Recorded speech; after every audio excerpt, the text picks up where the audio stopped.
como vocês podem ver, Francisco está derrotando e abalando as bases de toda a igreja, não só da católica, mas de toda a religião que se entende por cristã. Vamos explicar o porquê dessa nova Constituição e o que realmente acontece nesse momento no Vaticano.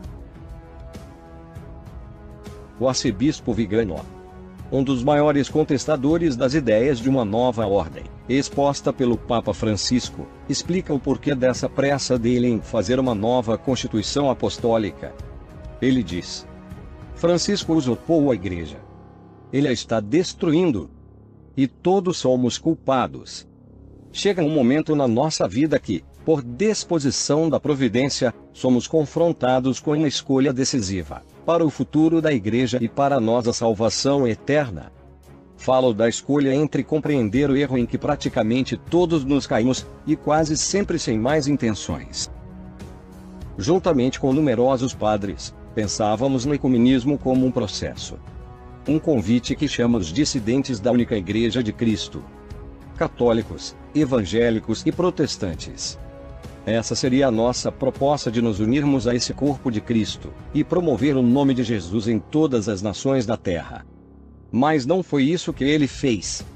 Ele envolveu o Vaticano numa heresia diabólica, juntando o corpo de Cristo com deuses estranhos e ídolos pagãos da nova era, usurpando toda a irmandade. Ele profanou o corpo de Cristo. E agora vemos esse triste episódio, onde ele quer mudar a constituição da Igreja e unir Jesus a um falso Messias esperado pelos judeus. E temos que aceitar isso calados. Pensávamos que certos excessos fossem apenas um exagero daqueles que se deixam levar pelo entusiasmo da novidade. Acreditávamos sinceramente que ver João Paulo II rodeado por rabinos, pastores e protestantes fosse prova da capacidade da Igreja de convocar as pessoas para invocar a paz. Enquanto que o exemplo autorizado daquele gesto deu início a uma sequência diabólica de toda a Igreja em todas as partes do mundo. O corpo de Cristo está sendo destroçado. E até os líderes religiosos que se diziam verdadeiros adoradores se renderam a esse plano blasfêmico. O ídolo imundo da Pachamama agora é adorado dentro da Igreja. E grande parte dos sacerdotes estão convencidos de que a fé cristã já não é necessária para a salvação eterna. Estão acreditando que o nosso Deus verdadeiro seja o mesmo Deus de Maomé e dos budistas.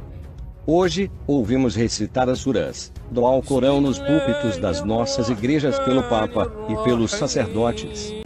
A Declaração de Abu Dhabi é um manifesto ideológico de uma falsa ideia de paz e de cooperação entre as religiões.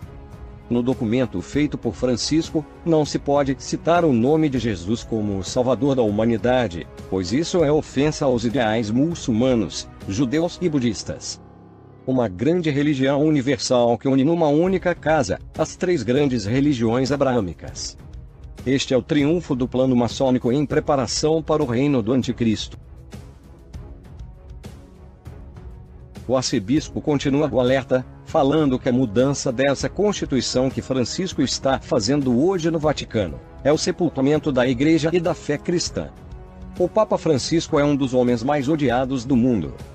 E aqueles que odeiam não são ateus protestantes ou muçulmanos, mas os seus próprios seguidores. Fora da Igreja ele é popular, afirmando-se como uma figura de uma modéstia e uma humildade quase ostensivas. Mas dentro do Vaticano ele se transforma em um ditador.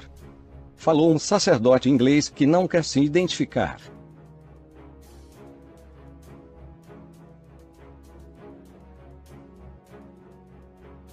O bispo Thompson disse que todos que convivem com ele desejam que ele morra. É impublicável o que dizemos dele em privado.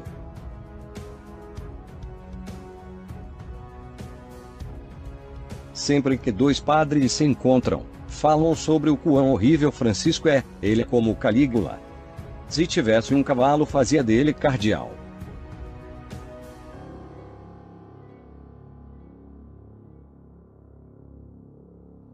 Thompson afirmou que o Papa Francisco está em guerra com o Vaticano. Se sair vencedor, a Igreja poderá desmoronar-se.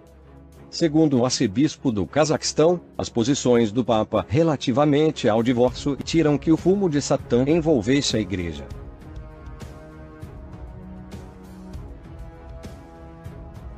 A Igreja está morta e coberta de cinzas.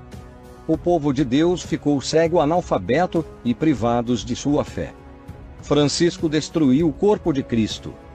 Isso é lamentável. Ninguém faz nada. Ele finaliza o documento assim: Francisco quer aderir à agenda da nova ordem mundial com heresias e corrupção na Igreja. Ele também acrescentou que Francisco aceita o adultério como forma de acrescentar ao casal novas experiências para serem vividas. E que o adultério não é grave aos olhos do Senhor. Em resumo, ele acha conveniente a prostituição e a poligamia. O advento do anticristo é inevitável. Faz parte do epílogo da história da salvação. Mas sabemos que é o pré-requisito para o triunfo universal de Cristo e sua noiva gloriosa. Devemos nos unir e enfrentar juntos o maligno, que há muito está derrotado, mas que ainda é capaz de prejudicar e causar a perdição eterna de multidões de almas.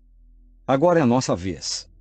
Sem equívocos, sem ser expulsos desta Igreja, de quem somos filhos legítimos, e na qual temos o sagrado direito de nos sentirmos em casa.